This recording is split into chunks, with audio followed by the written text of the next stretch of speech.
Bismillahirrahmanirrahim. Alhamdulillah Rabbil Alamin. Wassalatu wassalamu ala ashrafil anbiya'i wal mursalin wa ala alihi wa ashabihi wa man tabi'ahu wa nasarahu wa wala. Rabbi a'udzu bika min hamazati syayatin wa a'udzu bika rabbi an yahdurun. Subhanaka la 'ilma lana illa ma 'allamtana innaka antal alimul hakim. Rabbi shrah li sadri wa yassir li amri wahlul 'uqdatam min lisani yafqahu qawli, amma ba'd. Insyaallah pada malam ini kita masih lagi membicarakan kitab Al-Mu'inul Mubin, jilid yang pertama, susunan Al-Fadil Al-Ustaz Abdul Hamid Hakim. Pelajaran kita yang terdahulu kita telah pun mengetahui tentang sembahyang jenis-jenis jamak dan qasar ataupun sembahyang jenis musafir, di mana orang-orang yang bermusafir diberi kerukhsahan, diberi kemudahan oleh Allah Subhanahu wa taala agar melakukan sembahyang dalam keadaan mudah. Seperti mana yang telah kita pelajari, yang pertama jenis sembahyang musafir dinamakan sembahyang jamak, dihimpunkan waktu asar ke dalam waktu zuhur, ataupun zuhur boleh dibawa ke dalam waktu asar. Waktu yang pertama dibawa ke waktu yang kedua. Kemudian yang kedua tentang qasar, 4 rakaat boleh diringkaskan, dipendekkan menjadi 2 rakaat. Hanya sembahyang yang 4 rakaat sahaja boleh diqasarkan. Umpamanya sembahyang asar, sembahyang zuhur dan isya. 4 rakaat dijadikan 2 rakaat dalam waktu tertentu, dalam waktu sembahyang tersebut. Kemudian yang ketiga jamak dan qasar. 4 rakaat boleh diringkaskan menjadi 2 rakaat. Kemudian kita boleh membawa sembahyang zuhur, kita bawa ke dalam waktu asar. Demikianlah sebaliknya sembahyang asar. 4 rakaat boleh dibawa, di kehadapan, dikedepankan di dalam waktu zuhur. Namanya sembahyang jamak dan qasar. Bila kita meringkaskan, jenis musafir terbahagi pada 3. Yang pertama tadi jamak, yang kedua qasar, yang ketiga jamak dan qasar. Tentang kaifiatnya, tata cara kelakuan mengerjakannya telah pun kita huraikan di dalam kuliah kita yang terdahulu. Tentang syarat-syaratnya kita juga telah pun membincangkannya. InsyaAllah pada malam ini kita sambung lagi kuliah kita yang terdahulu di atas bab sembahyang orang sakit. Muka surat 123. Wajiblah sembahyang atas orang yang sakit itu dengan seberapa kuasa, selama sabit ada akalnya. Artinya orang yang sakit sekalipun wajib baginya mendirikan sembahyang. Sembahyang fardu 5 waktu. Selama mana sabit ada akalnya. Artinya dia bukan seorang yang gila. Kalau dia sakit sehingga merosakkan, membinasakan akal pemikirannya, maka ketika itu dia tidak wajib bersembahyang. Yang kita nak fokuskan, yang kita nak bincangkan, sembahyang orang yang sakit. Selama mana ada akalnya sempurna, walaupun tubuh badannya mengalami kesakitan, maka wajib baginya bersembahyang. Daripada Imran bin Husain, kana bi bawasiru fasa'altu Nabiy sallallahu alaihi wasallam as-shalah faqala shalli qa'iman fa in lam tastati' fa 'ala jambik, rawahul Bukhari. Yang bermaksud adalah saya, Imran bin Husain, salah seorang sahabat Rasulullah sallallahu alaihi wasallam terkena buasir. Adalah aku terkena buasir. Maka aku pun bertanya kepada Nabi sallallahu alaihi wasallam dari hal sembahyang. Maka jawab beliau, sembahyanglah berdiri. Jika tidak upaya, maka sembahyanglah atas limbungan kamu, yakni berbaring. Hadis menunjukkan kepada kita wajibnya bersembahyang, walaupun dia dalam keadaan sakit. Umpamanya dalam hadis tersebut, Imran bin Husain mengadu kepada Rasulullah tentang penyakit bawasir. Ya, penyakit bawasir. Ya, bila dia mengadu ke Rasulullah bagaimana kaifiat, kata cara kelakuannya ingin bersembahyang, maka Rasulullah kata shalli qa'iman. Ya, sembahyang dalam keadaan berdiri. Kalau tidak mampu, kata Rasulullah, fa'ala jambik. Ya, maka anda sembahyang di atas limbungan kanan kamu. Ya, maknanya sembahyang dalam keadaan mengiring. Ya, hadis riwayat Imam Bukhari. Dan menambah pula oleh An-Nasa'i, fa in lam tastati' fa mustalqiyan la yukallifullahu nafsan illa us'aha. Maka jika engkau tiada upaya juga, maka hendaklah bertelentang. Tiada memaksa Allah akan seseorang melainkan sekadar kuasanya.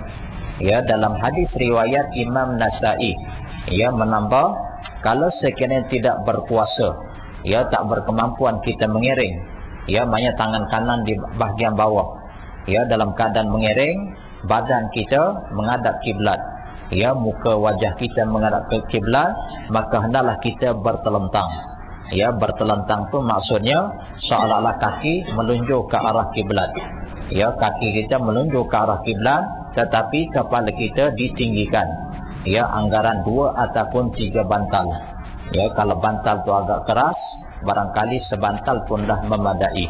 Ya, wajah kita ni seolah-olah menghadap ke arah kiblat. Ya, kalau tidak mampu mengiring sebelah kanan.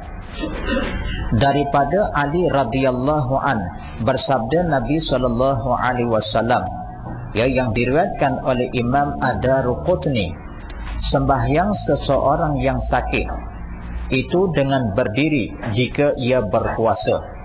Ya, walaupun dia sakit, tapi diutamakan afdaliyatnya hendaklah berdiri terlebih dahulu. Ya, sama ada dia sakit perut, ya, dia sakit kepala, diafdalkan juga sembahyang berdiri. Ya, kecualilah kalau dia tidak berkemampuan. Ya, sakit perut, sakit kepala, sakit badan, sakit pinggang, ya, sakit kaki, tak berkuasa untuk berdiri. Maka ketika itu kata Rasulullah, bolehlah dia sembahyang dalam keadaan duduk. Ya, kalau tidak berkeupayaan berkuasa untuk berdiri, bolehlah sembahyang dalam keadaan duduk. Maka jika tiada kuasa, hendaklah sujud, isyaratkanlah dengan kepalanya, dan jadikanlah sujud itu lebih rendah daripada rukuknya. Ya, artinya berdiri. Kemudian kalau dia tidak berkemampuan, ya, katalah dia sakit kepala, ya, mungkin kalau dia berdiri bab dia akan tumbang. Ya, maka ketika itu boleh dia duduk. Ya, katalah duduk juga dia tidak berkeupayaan, maka dia boleh mengiring belah kanan kemudian bertelentang. Ya, kemudian ini persoalannya, katalah dia ni dalam keadaan duduk ataupun dalam keadaan berdiri, katalah sakit badan, sakit pinggang. Ya, dia boleh rukuk dan dia boleh sujud, tetapi dia tak boleh betul-betul sujud seperti mana orang yang berkeupayaan. Ya, dia tak boleh sempurna sujud. Maka ketika itu dia boleh sujud sekadar kuasa kekuatannya. Ya, dia rukuk, kemudian sujud tu lebih rendah daripada rukuk.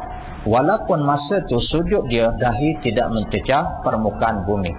Ya, kan kita baca dalam hadis yang terdahulu, di antara rukun sujud ni mesti 7 anggota kena kepada tempat yang disujudkan. Ya, di antaranya yang pertama dahi. Ya, kawasan dahi. Maknanya keseluruhan ataupun 1/2 dahi ataupun 1/4 sudah memadai. Ya. Baik, kemudian yang kedua, 2 telapak tangan kanan dan kiri. Ya, kemudian yang ketiga, ya, mestilah 2 lutut tadi mesti mencecah permukaan bumi tempat yang kita sujud. Ya, kemudian yang seterusnya, jari jemari kaki belah kanan dan kiri hendaklah dilentikkan. Ya, mesti dicacakkan di permukaan bumi Allah. Ya, dahi, 2 telapak tangan, kemudian 2 lutut, kemudian 2 jari jemari kanan dan kiri. Ya, maknanya mesti mencecah ke atas permukaan bumi. Ya, ini di antara rukun sujud yang diperintahkan. Ya, tetapi walaupun demikian, katalah dia sakit, ya, dia bisul ataupun sakit pinggang, bisul dekat lutut, maka memadailah sebelah. katalah yang bisul belah kanan, belah kiri tak bisul, maka yang sebelah kiri itu wajib lagi mencecah mengenai bumi. Ya, tempat sujud cuma yang kanan tu jangan dicecahkan. Ya, kalau tercecah nanti melatah dia adu-adu kata dia, kan dah batal sembahyang. Ya, sembahyang ni keluar je sepatah perkataan yang bukan dalam lingkungan sembahyang, batal. Ya, sehingga dalam bahasa Arab, ya, katalah kita keluar perkataan qi, qaf, qaf titik dua qi. Ya, qi dalam bahasa Arab berhenti olehmu. Ya, katalah kita keluar patah perkataan qi, ya, maknanya berhenti olehmu, nah batal sembahyang kita. Ya, jadi maknanya yang belah kiri lutut tadi mencecah bumi, yang belah kanan lutut kita akan nak mencecah bumi. Ya, pasal apa? Penyakit bisul. Ya, demikianlah sebaliknya kita boleh mengkiaskan. Maka jika tiada kuasa hendak sembahyang duduk, sembahyanglah mengiring di atas rusuk kanannya menghadap ke arah kiblat. Ya, seperti mana yang telah dihuraikan tadi. Ya, dia mengiring dulu lebih diutamakan daripada menelentang. Ya, tetapi ada juga ulama ya yang berpendapat diutamakan menelentang terlebih dahulu, lepas tu barulah mengiring belah rusuk kanan. Ya, ini terdapat khilaf di kalangan ulama dan masing-masing ada hujah. Ya, masing-masing ada nas daripada hadis, daripada perbuatan Rasulullah sallallahu alaihi wasallam. Maka jika tiada kuasa juga, sembahyanglah bertelentang kedua belah kakinya melenjur ke arah kiblat. Ya, maknanya kalau tidak mampu mengiring belah kanan, ya, tangannya maka hendaklah dia bertelentang. Ya, bertelentang, yang kepala diangkat, ya, diangkat sedikit. Yang diiktibarkan dalam perkara tiada berkuasa ialah sesuatu masyaqqah ataupun takut bertambah sakit seseorang yang sakit ataupun apa-apa berbahaya. Ya, yang dikatakan sakit itu ya adalah sesuatu yang masyaqqah, yang sangat dibebani, yang sangat ditakuti. Kalau buat macam ni maka bertambah lagi sakit. Maka ketika itu ada keharusan untuk sembahyang duduk. Ya, umpamanya berdiri, boleh dia berdiri tapi dibimbangi. Kalau aku berdiri, mungkin nanti tak lama mana tumbang. Boleh dia duduk. Ya, katalah duduk juga boleh jadi nanti aku tumbang, maka boleh dia bersandar. Ya, dia boleh bersandar. Sebab apa? Dia bimbang kalau dia tak bersandar nanti dia tumbang. Ya, jatuh belah kanan ke kiri dan sebagainya. Ya, ini yang dikatakan sakit masyaqqah ataupun takut bertambah sakit seseorang yang sakit ataupun apa-apa berbahaya. Pada mazhab al-Imam Abi Hanifah pula bahawa berbaring menelentang apabila tiada berdaya lagi mengisyaratkan dengan kepalanya, haruslah baginya meninggalkan sembahyang. Ini pendapat Imam Abu Hanifah rahimallahu ta'ala. Ya, artinya kalau sembahyang berdiri pun tak berkeupayaan, ya, kemudian duduk mengiring, kemudian bertelentang pun dia tak boleh, maka ketika itu bolehlah dia meninggalkan sembahyang. Ya, ini bagi mazhab Imam Abu Hanifah. Ya, tetapi bagi mazhab Imam Syafi'i dan imam yang lain tidak membenarkan. Ya, pasal apa? Sembahyang ni wajib didirikan selama mana ada akal. Ya, kecuali lah dia dah mereng 1/2, dia dah jadi suku, ya, dia dah jadi tak siuman, maka ketika itu barulah hukum tidak ditaklifkan. Ya, tidak ada lagi kefarduan. Baik.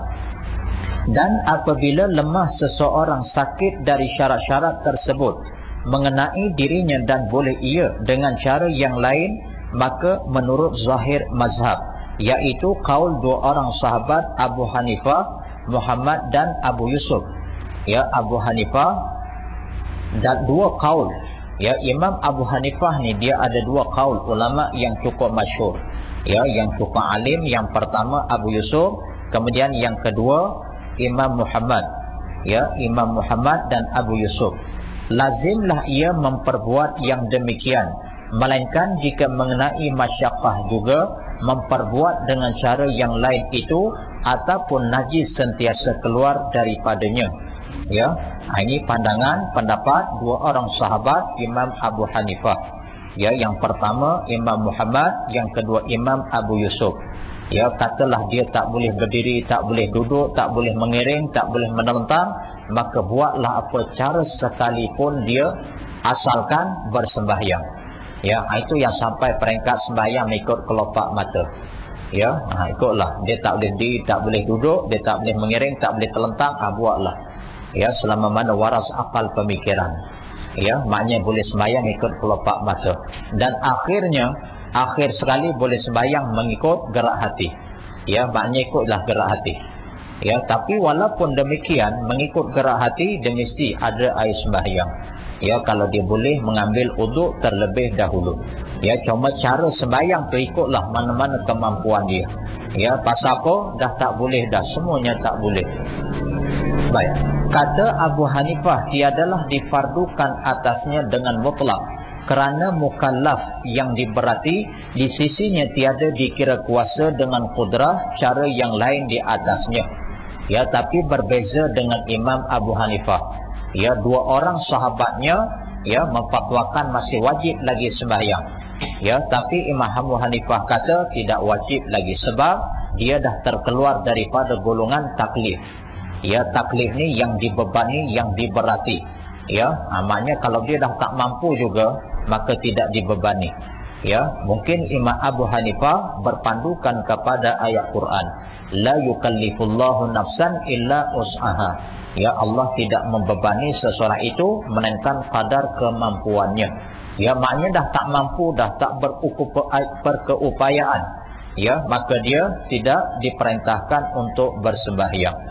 Ya, ketahuilah sesungguhnya Allah sentiasa menilai atas mereka yang memudahkannya disebabkan darurah, dan atas mereka yang meringan-ringankan perintah Tuhannya, sehingga dikatakan orang sayuhiyalah bagi manusia bahawa janganlah ia mendatangkan sesuatu kemudahan, yakni rukhsah, sehingga kuat keyakinan bahawa Allah menyukai dengan sahnya disebabkan kelemahannya. Wallahu ya'lamul ma'dzur minal ma'rur. Artinya Allah mengetahui akan seseorang yang sebenar-benar keuzuran daripada orang yang hanya berpura-pura sahaja. Ya, ini hujah barangkali Imam Abu Hanifah. Ya, pasal apa kalau dalam sembahyang berdiri dia tak mampu, duduk, mengiring, menelentang, maka tak apalah, dia tak payah sembahyang. Ya, pasal apa? Allah lebih mengetahui tentang kesakitannya, ya, daripada keupayaannya. Ya, tetapi dia tidak boleh berpura-pura. Sakit sikit dianggap macam sakit banyak. Ya, aku bukan tak nak sembahyang tapi aku sakit, walhal baru sakit perut. Ya, aku bukan tak nak sembahyang, aku nak juga sembahyang tapi aku sakit. Walhal sakitnya tu bukan sakit yang masyaqqah sungguh-sungguh, bukan sakit yang amat membebani, memberati dia mengerjakan sembahyang. Cuma baru sakit sikit dia sakit, ya, sakit kepala, ya, sakit badan, ya, cuma barangkali sakit-sakit yang dia masih boleh lagi mendirikan sembahyang. Ya, yang ni wajib lagi dia mendirikan sembahyang fardu. Baik. Kemudian kita beralih kepada bab sembahyang Jumaat. Ya, sembahyang Jumaat seperti mana yang telah kita lakukan, ya, pada setiap hari Jumaat. Fadilat hari Jumaat daripada Abi Hurairah radhiyallahu an, qala Nabi sallallahu alaihi wasallam, khairu yawmin tala'at fihi syamsu yaumul jum'ah, fihi khuliqa Adamu alaihi salam, wa fihi udkhilal jannah, wa fihi ukhrija fiha, wa la taqumu sa'atu illa fi yaumil jum'ah. Rawahu Imam Muslim wa Tirmizi wa ghairihima. Artinya telah bersabda Nabi SAW, sebaik-baik hari yang memancar padanya matahari ialah hari Jumaat. Ya, sebaik-baik hari yang terbit matahari, memancar cahaya matahari tersebut ialah hari Jumaat. Padanya lah dijadikan Adam. Ya, rupa-rupanya Nabi Adam alaihissalam Allah jadikan pada hari Jumaat, dan padanya lah dimasukkannya ke dalam syurga. Ya, hari Jumaat juga Allah memasukkan Nabi Adam ke dalam syurganya, dan padanya lah pula dikeluarkan daripada syurga. Ya, bahkan Adam dikeluarkan daripada syurga akibat daripada makan buah larangan, ya, buah khuldi pada hari Jumaat. dan tiada berdiri kiamat melainkan pada hari Jumaat. Ya, tidak berlaku kekiamatan ataupun kehancuran alam ini melainkan pada hari Jumaat. Ini hadis menerangkan, menceritakan kepada kita tentang kelebihan, ya, tentang fadilat hari Jumaat. Ya, bermakna kita telah pun mengetahui sebaik-baik hari adalah hari Jumaat. Ya, sebab itu bila kita tahu hari Jumaat yang sebaik-baik hari, maka hendaklah hari tersebut kita membanyakkan amal ibadah, ya, amal soleh, amal kebaikan dan amal kebajikan. Ya, kata Imam Al-Ghazali rahimallahu taala, ya, kalau kita nak mengetahui amal ibadah, amal soleh kita tadi diterima dan dinilai oleh Allah, kita kena perhati 5 perkara. Ya, kita perhati 5 perkara. Bila kita perhati 5 perkara, kita tahu yang ni amal ibadah, ni amal soleh, Allah beri ganjaran syurga. Ya, yang pertama ni kata Imam Al-Ghazali, mesti yang kita buat, yang kita kerjakan merupakan perintah Allah. Ya, yang kita buat ni, yang kita lakukan ni mesti perintah Allah. Okey, maknanya itu amal ibadah, itu dianggap amal soleh, itu boleh membawa kita ke dalam syurga Allah insya-Allah. Satu. Yang kedua, kita kena perhatikan sesuatu pekerjaan yang kita tinggalkan itu bukan perkara amar ma'ruf. Ya, yang pertama kita buat dia amal soleh. Ya, contoh sembahyang, puasa, zakat, haji, umrah, menuntut ilmu, hadir dalam majlis ilmu, mengeratkan hubungan silaturahim. Ini kan lingkungan yang Allah perintah. Yang kedua ni kita meninggalkan sesuatu yang Allah tegak, yang Allah larang. Ya, umpamanya konsep suah heboh. Allah suruh tak kita pergi. Kalau kita pergi juga, ini kan maknanya bukan mendapat keredaan Allah. Ini bukan maknanya yang diperintah oleh Allah. Ini bukan menuju ke syurga Allah. Ini kan merupakan kemurkaan Allah. Ya, sesuatu yang kita kerjakan, sesuatu itu mesti kita tinggalkan yang ditegah oleh Allah. Ya, Allah tak suruh kita mengumpat, memfitnah. Ya, Allah melarang kita, ya, berdusta, kemudian tidak amanah, ya, pergi tampak mungkar, maksiat dan sebagainya. 2. Yang ketiga, hendaklah kita mengetahui perkara yang hak itu tetap yang hak. Ya, dan kita mengerjakan perkara yang hak. Ya, perkara yang hak tu kita tahu, kemudian kita laksanakan. Ya, ada orang mengetahui perkara yang hak tapi dia tak buat. Contoh, ya, ada di kalangan umat Islam yang tidak menutup aurat, baik lelaki baik perempuan. Coba kita tanya hak yang lelaki, hak yang perempuan. Ya, mai sini sah, abang nak tanya. Adik ni pakai seluar pendek ni tahu tak hukumnya haram? Tahu? Tahu tak akibat daripada haram? Di mana tempatnya? Neraka kateng. Ya, yang pertama kita yang tanya, dia yang jawab. Tak tutup aurat, apa hukumnya? Haram, kata dia. Di mana tempat orang yang haram? Neraka. Kan dia yang jawab. Ya, maknanya dia tahu benda yang hak menutup aurat wajib, tidak menutup aurat haram dan tempatnya dalam neraka. Artinya dia tahu perkara hak tapi dia tidak beramal. Kita tahu perkara hak, perkara yang benar, kita kena beramal. Kemudian yang keempat, dia mengetahui perkara itu batil dan tetap mengelak, menjauhkan diri daripadanya. Dia tahu benda ni perkara batil. Ya, kemudian dia tetap mengelak, tetap menjauhkan, tetap dia tidak bersekongkol dengan perkara yang batil. Ya, contoh macam kelab malam, ya, tempat-tempat disco, magnum, kan dia tahu itu benda yang batil. Bila kawan dah jomlah, dia kata, aku tengok kamu ni tak berapa ada duit, jomlah, kita teka-teka lah. Ya, teka-teka je, 101 ke, 909 ke, 912 ke, ya, 999 James Bond ke, kita teka je. Ya, bermakna, ya, bila kita tanya dia, kamu tahu tak yang kamu buat ni benda haram? Tahu, kata dia, tengok. Ya, dah tu pasal apa kamu buat? Terdesak, tersempit, kata dia, tengok. Alasan dia tidak boleh diterima oleh akal, tidak boleh diterima oleh hukum syarak. Ya, walhal kalau dia tak tikam pun dia boleh hidup lagi, bukannya hukum darurah. Ya, sebab itu kan ada hadis Rasulullah mengajar kat kita berdoa. Allahumma arinal haqqa haqqa warzuqna tiba'ah wa arinal batila batila warzuqna ijtinabah. Ya Allah, ya Tuhan kami, tunjukkanlah kepada kami perkara yang hak itu tetap hak. Ya kan Rasulullah mengulang arinal haqqa haqqa. Ya dalam ilmu logah, ilmu nahu, kalau dua kalimah yang sama diulang oleh Rasulullah itu maknanya taukid lafzi. Ya, apa makna taukid lafzi? Nak menunjukkan kuat benda ni. Pasti, betul, sungguh-sungguh ni. Ya Allah, tunjukkan kat kami ini perkara yang hak itu tetap hak. Arinal haqqa haqqan, kata Rasulullah. Warzuqna tiba'ah, dan jadikanlah yang hak tadi kami termasuk di kalangan lingkungan orang yang mengikutinya. Nampak benda ni betul, kemudian betul-betul kita yakin kita termasuk dalam golongan orang yang mengikutinya. Kemudian yang kedua kata Rasulullah, wa arinal batila batila, tunjukkanlah kepada kami yang batil tu betul-betul batil. Ya, yang tak baik, yang mungkar, yang maksiat, tunjukkan betul. Kami confident, yakin, maknanya bukan kami ragu-ragu.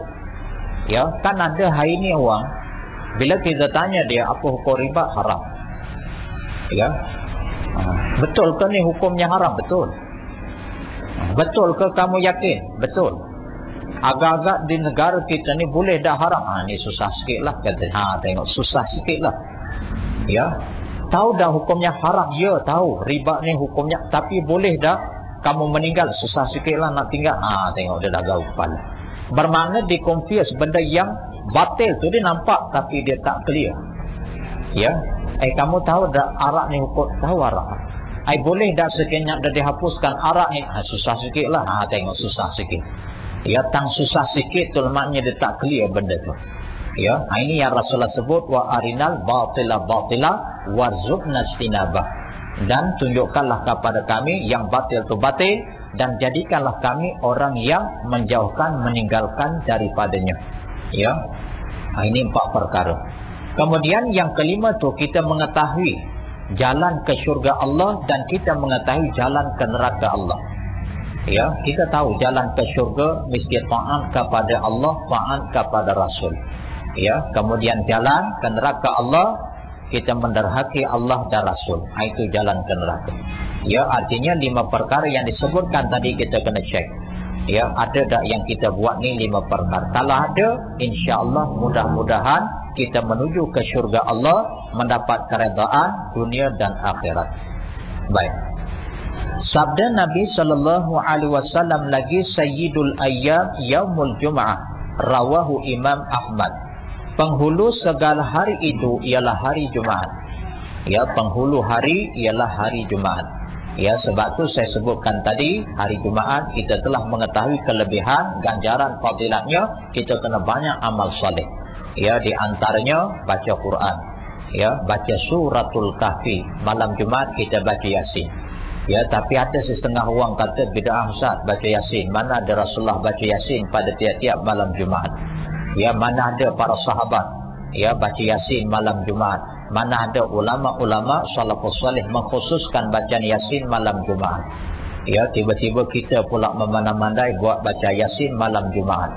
Ya, kan bid'ah tu Ustaz. Rasulullah tak buat, kita buat. Dalam urusan agama tu kan bid'ah. Ya, sama juga kita buat majlis Maulidir Rasul. Ada yang kata kat saya hukumnya bid'ah. Ya, diadakan berzanji, diadakan nasyid, diadakan selawat. Ya, kan kita berdiri, kemudian kita berselawat, ya, kemudian kita bermarhaban, kemudian buat kenduri kendara, makan minum, kita adakan ceramah, kan hukumnya bid'ah Ustaz. Ya. Kemudian dihujah, dia kata mana ada para sahabat? Dia rasa betul lah tu. Ya, mana ada dia kata para sahabat bila bulan Rabiul Awal, ya, bulan Rabiul Awal buat kek berbentuk kurma, kemudian happy birthday to Rasulullah. Mana ada? Wah, saya kata bijak kamu, cerdik kamu. Betul tak Ustaz kata dia? Mana ada para sahabat buat kek kurma? Mungkin kek kita yang berlilin ni tak wujud di zaman Rasulullah, kita tukarkan kek bentuk kurma. Ya, bentuk kurma tu kek tu. Ada tak para sahabat buat bulan Rabiul Awal sambutan Maulidi Rasul?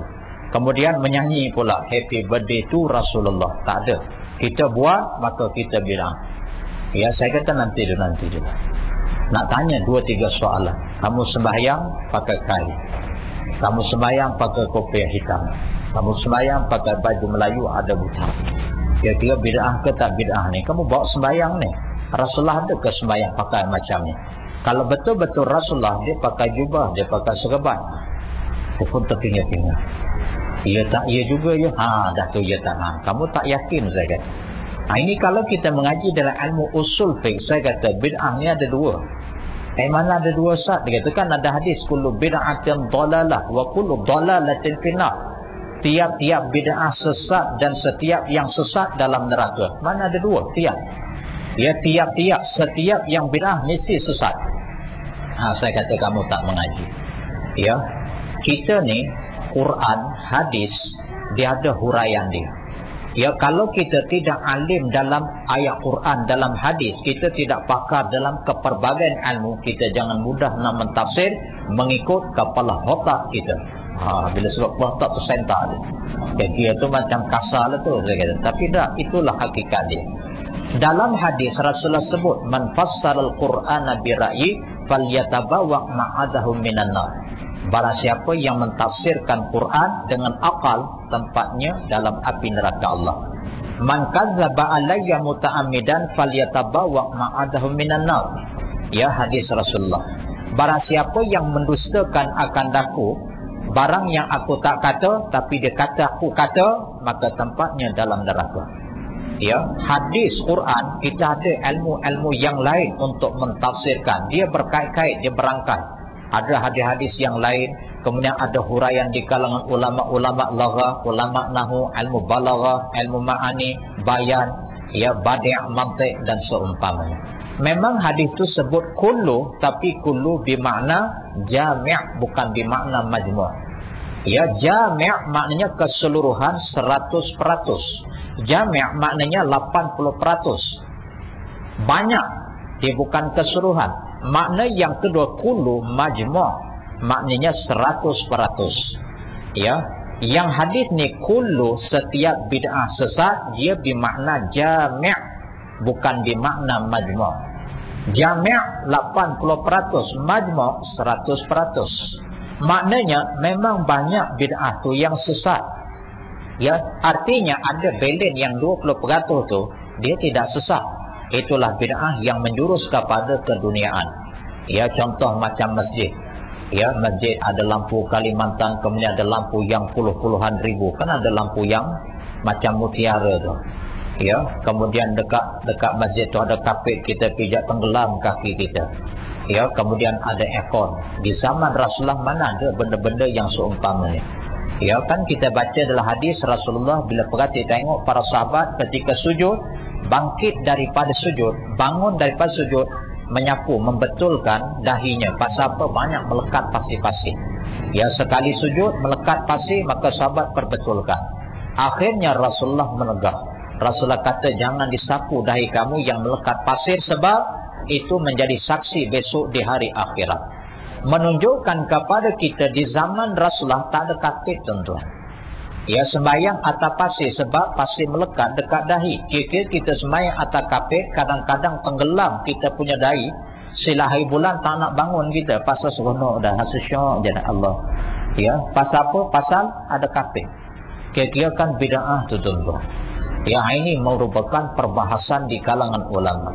Ya, jadi maknanya dalam masalah furu'iyah, dalam bab-bab yang seumpama ini kita tidak perlu mempertikaikan. Ya, memanglah bolehlah kita kaji, bolehlah kita bahas. Ya, tapi kadang-kadang itulah orang nak buat baik, buat maulidi Rasul, marhaban, banyak itu dikata bid'ah, ni sesat neraka. Tapi orang yang berpoya-poya, orang pergi buat maksiat, yang tu tak ada pula nak dikata ini maksiat ni, ini dosa ni, mungkar ni. Ya, ini yang dikatakan perkara yang baik tu dia confuse, betul ke baik ni? Tak, ni tak baik, ni tak betul, mana ada? Tengok, dia dah jadi confuse. Ya, kemudian perkara yang betul-betul batil tu tak ada pula dia nak mencegah, tak ada pula dia nak mempertikaikan. Tengok. Ya, sebab itulah tuan-tuan dan puan-puan yang dirahmati Allah, kita kena perhati betul-betul. Ya, kita boleh membezakan perkara yang hak dengan batil dengan ilmu pengetahuan. Ya, baik. Jadi maknanya pada hari Jumaat yang merupakan penghulu hari, hendaklah kita membanyakkan amal ibadah. Ya, kita baca Yasin sebab kelebihan hari Jumaat. Baca suratul Kahfi, kan ada hadis Rasulullah. Ya, baca suratul Kahfi, maka Allah akan memberi cahaya sampai kepada hari Jumaat yang akan datang. Ya, maknanya Allah pelihara keimanan, pelihara ketakwaannya. Ya. Kemudian kita membanyakkan selawat kepada Rasulullah sallallahu alaihi wasallam. Baik, hukumnya sembahyang Jumaat adalah fardu ain atas tiap-tiap seseorang muslim yang baligh, yang aqil, lelaki, merdeka, yang bermukim, yang sehat, tiada keuzuran. Ya, sembahyang Jumaat ni hukumnya fardu ain. Ya, ke atas siapa? Ke atas seorang lelaki Islam. Ya, perhati tengok, Islam dah aku? Ya, aku Islam. Kemudian yang kedua, balik dah. Kalau dia kata umurku 40 tapi belum balik, tak wajib lah tu. Ya, tak wajib lah tu sebab dia belum balik. Tapi kalau dia rasa umur 15 tahun dah balik, wajib.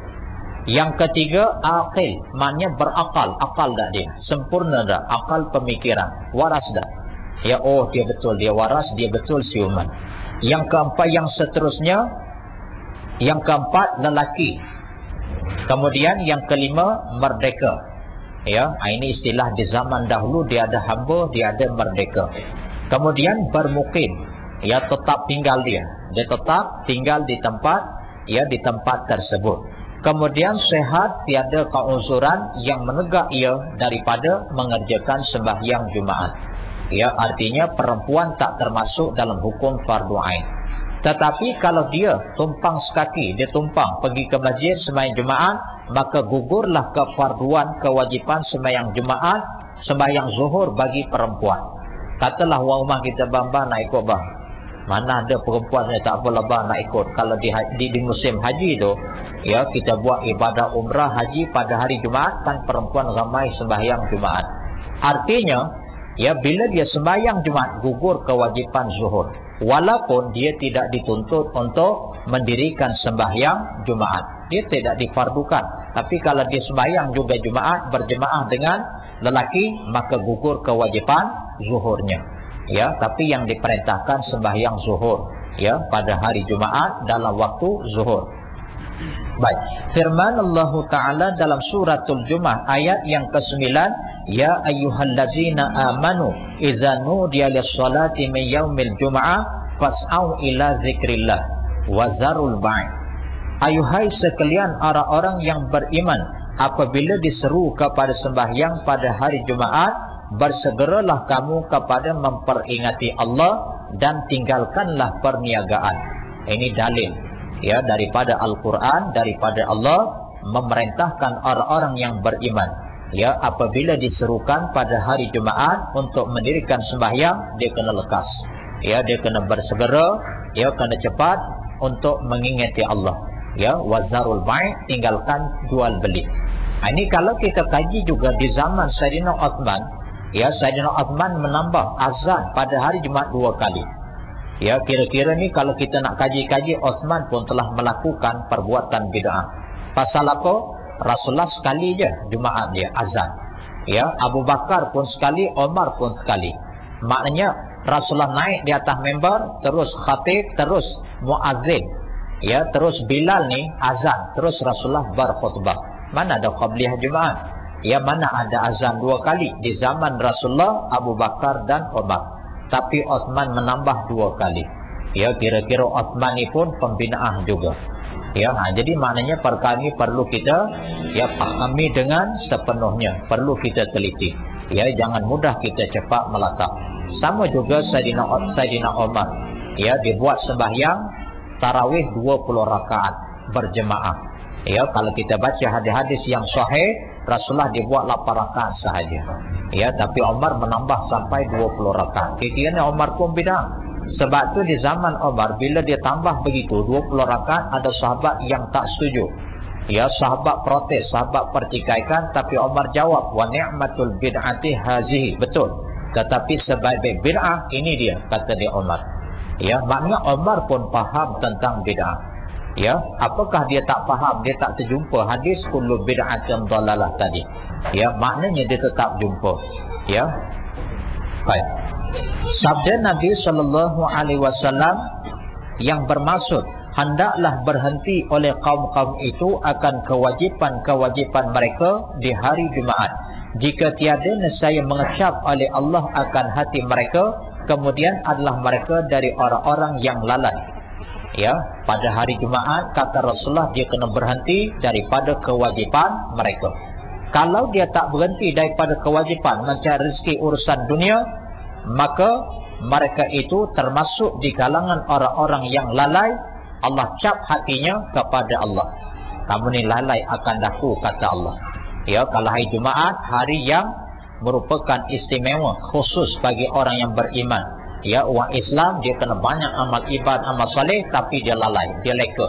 Ya, dengan tanggungjawab dia tentang keduniaan begitu begini, maka Allah cap hatinya termasuk di kalangan orang yang lalai. Ya, sebab itu kita kena ambil perhatian sungguh-sungguh pada hari Jumaat. Ya, tapi ada di kalangan kita ni dia main sipil-sipil, dia main kali-kali. Ya, hari Jumaat ni kalau dia pergi dia kira minggu depan tak apalah, dia kata minggu depan tak apa, aku tak pergi, sekali lagi pun tak apa, tak payah pergi. Tapi kali yang ketiga kena pergi, sebab ada hadis sebut 3 kali ya tanpa keunsuran syar'i berturut-turut maka dicap munafik. Aku tak nak jadi orang munafik. Ya, maknanya minggu ni, minggu depan tak apa, lagi sekali tak apa, yang akan datang yang ketiga tu kena turun. Ya, pasal apa? Dia takut jadi munafik. Walhal sekalipun ditinggalkan Jumaat tanpa uzur syar'i dah jadi fasik. Ya, dah jadi fasik. Ya, maknanya meninggalkan sembahyang Jumaat tanpa sebab hukumnya haram dan berdosa besar. Ya, kecuali lah ada sebab yang tidak dapat dielakkan yang termasuk dalam bab uzur syar'i. Baik, sabda Nabi SAW, man tarakal jum'ata thalathan min ghairi daruratin tubi'a ala qalbi, rawahu Nasa'i. Sesiapa yang meninggalkan Jumaat 3 kali berturut-turut dengan ketiadaan darurat, dicap oleh Allah atas hatinya. Ya, 3 kali tanpa darurat, ya, tanpa keuzuran syar'i yang munasabah, maka dia dicap oleh Allah hatinya. Ya, dalam hadis yang lain menyebut dia dicap sebagai orang yang bukan di kalangan orang yang beriman. Ya, dicap dia ni bukan orang yang beriman. Ya, dah di-endorse dah, dia ni bukan orang yang beriman. Ya, bila kita tinggalkan Jumaat 3 kali tanpa uzur.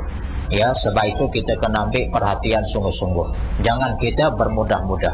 Ya, bukan hanya Jumaat je kita tidak diperintahkan jangan bermudah-mudah. Bahkan sembahyang fardu yang 5 waktu pun jangan dipermudahkan, jangan diringankan, jangan ditidak-tidakkan.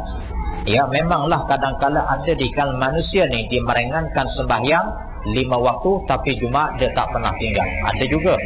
Ya, macam-macam passion lah manusia ni. Tiap-tiap Jumaat dia kena sembahyang. Aku tak boleh tinggal Jumaat sebab kalau tinggal Jumaat aku jadi fasik, aku jadi munafik. Tapi tang sembahyang fardu 5 waktu ditinggal. Ya, macam sembahyang tarawih. Masa sembahyang Isyak tu, ya, tak nampak batang hidung, tapi mula nak tarawih turun dia. Ya, bila sahabat ditanya, tadi Isyak aku tak nampak, ni nak mula tarawih nampak. Biasalah, kata dia. Ya, Isyak tiap-tiap malam ada, tapi tarawih bukan tiap-tiap malam ada, sebulan bulan Ramadan je. Kamu tahu tak? Ya, tarawih ni kelebihan pahalanya besar.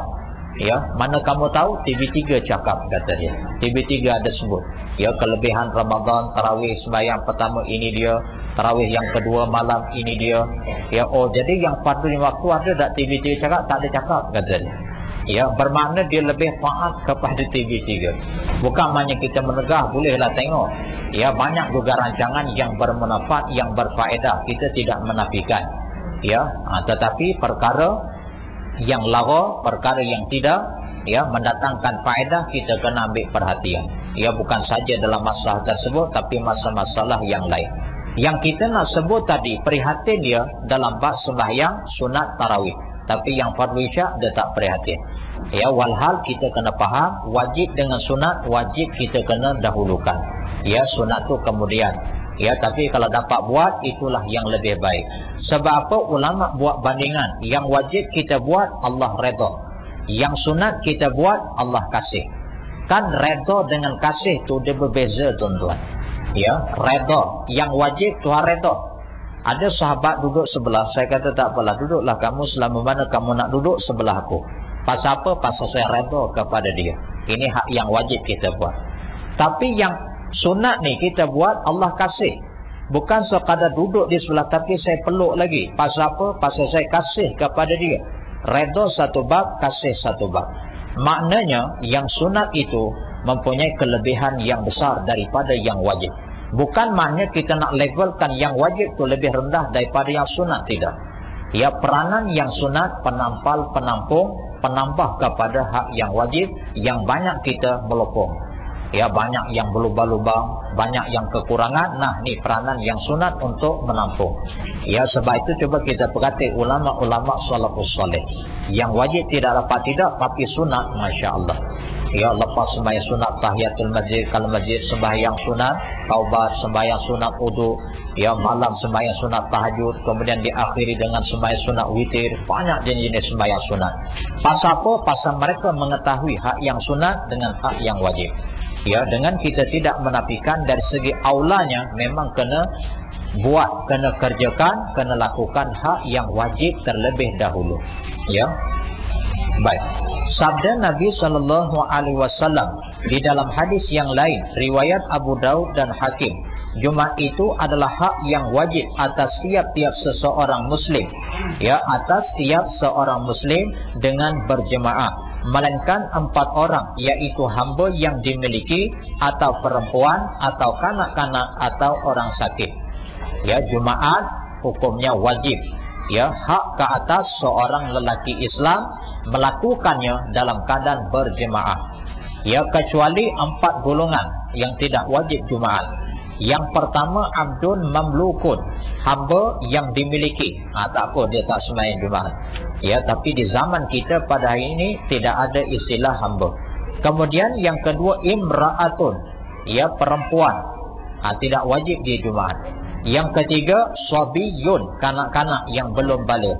Ya, kanak-kanak lelaki yang belum balik. Kemudian yang keempat, maridun, yaitu orang yang sakit. Maka 4 golongan ini terkecuali daripada mendirikan sembahyang Jumaat. Baik. Dan pada riwayat Ad-Darqutni dan Al-Baihaqi daripada hadis Jabir yang bermaksud, sesiapa yang beriman dengan Allah dan hari akhirat, maka wajiblah atasnya Jumaat, melainkan perempuan, musafir, hamba dan orang sakit. Ya, sesiapa yang beriman kepada Allah, kepada hari akhirat, fa'alaihil Jumaat, wajib dia mendirikan Jumaat. Ya, melainkan perempuan, orang musafir, hamba, kemudian orang yang sakit. Ya, artinya Jumaat suatu kewajiban, satu kefarduan, ya, Allah kepada hamba-hambanya. Ya, yang wajib kita tunaikan, wajib kita laksanakan. Ya, insyaAllah tuan-tuan dan perempuan yang dirahmati Allah, kita sambung kuliah kita di masa-masa yang akan datang. Ya, mudah-mudahan sedikit sebanyak apa yang kita sampaikan menambahkan ilmu, keimanan, ketakwaan. Ya, yang baik sama-sama kita amalkan, yang tidak baik kita memohon keampunan, istighfar kepada Allah. Aqulu qawli hadza wa astaghfirullah wa billahi taufiq wal hidayah. Wassalamualaikum warahmatullahi wabarakatuh.